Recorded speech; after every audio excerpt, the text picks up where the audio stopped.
মাইরি এই মাল খাওয়ার নেশায় জীবনে কিন্তু সাইন করতে পারলাম না। তবে সবিতা বৌদি বলছে, শোনো তোমাদের বিজিবিকে কিন্তু বলে দিও, এই মাতাল টাতাল ভেবে বিষয়টাকে হালকা নেওয়ার কিন্তু সুযোগ নেই। কারণ বাংলাদেশ বা ভারতে যত বড় বড় ঘটনাগুলো ঘটে সাধারণ মানুষদের দিয়েই কিন্তু ঘটে।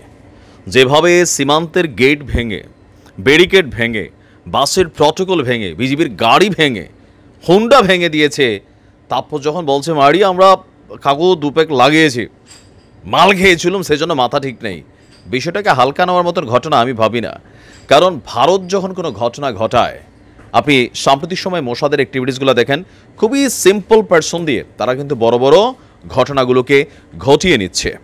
এটার কারণ হচ্ছে যখন ধরা খায় তখন সাধারণ মানুষ ওরা আর কি বোঝে, এগুলা বইলা কিন্তু পার পায় যায়, কিন্তু ঘটনা ঘইটা গেলে পালাই গেলে আপনি তখন এটা নিয়ে অনেক আলোচনা হবে। দর্শক, চাঞ্চল্যকর এক ঘটনা ঘটেছে। বেপরোয়া গতিতে ভারত সীমান্ত থেকে গাড়ি চালিয়ে সাতক্ষীরার ভোমরা ইন্টিগ্রেটেড চেকপোস্ট, এইটার গেট ভেঙে বাংলাদেশে ঢুকে পড়েছে দুই ভারতীয় নাগরিক। তাদেরকে আটক করেছে বিজেপি।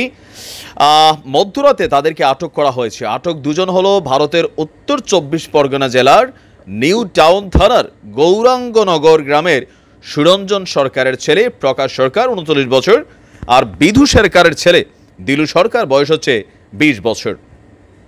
বিজিবির সাতক্ষীরা 33 ব্যাটালিয়নের অধিনায়ক লেফটেন্যান্ট কর্নেল আশরাফুল হক বলছেন, মধ্যরাতে ভোমরা আইসিপি দিয়ে ভারতীয় এই মদ্যপ চালক এবং তার সহকারী একটা সাদা পিকআপ ভ্যান বেপরোয়া গতিতে চালিয়ে বাংলাদেশের অভ্যন্তরে প্রবেশ করে। এ সময় চেকপোস্টে কর্তব্যরত যিনি নায়ক ছিলেন মোহাম্মদ জিহাদ হোসেন, তার নেতৃত্বে বিজিবির একটি টহল দল তাদেরকে নিবৃত্ত করে এবং মদ্যপ অবস্থায় পিকআপ সহ আটক করে। আটককৃত চালক ও তার সহকারী অতিরিক্ত মাদক সেবনে মাতাল অবস্থায় থাকায় তাদেরকে যখন জিজ্ঞাসাবাদ করছে তখন তারা কোনো রকম উত্তর দিতে পারেনি। পরে তাদেরকে সাতক্ষীরা ব্যাটালিয়ন সদরে নিয়ে যাওয়া হয়। নেশা কেটে গেলে তাদের বলা হচ্ছে যে তারা ভারতের উত্তর 24 পরগনা জেলার নিউ টাউন থানা থেকে এই গ্রামে তারা এসেছে, এখানে এসেছে। আচ্ছা, এ ব্যাপারে রাত 1টার দিকে বিজিবির ভোমরা কোম্পানি কমান্ডার এবং বিএসএফের গোজাডাঙ্গা কোম্পানি কমান্ডারের মধ্যে বৈঠক অনুষ্ঠিত হয়েছে।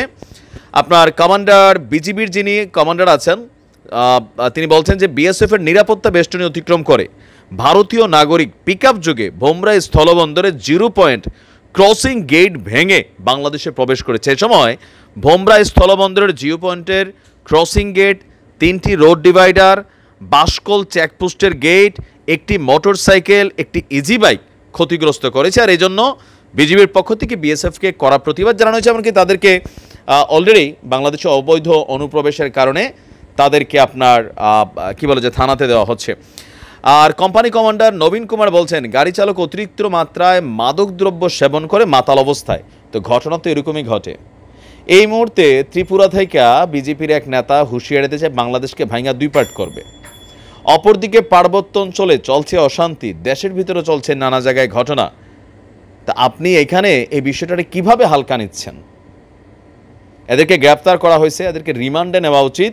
ঘটনা কি সাধারণ হইতে পারে, কিন্তু এটাই সবচেয়ে বড় সমস্যা, সাধারণ মানুষই অসাধারণ ঘটনা ঘটাই দেয়।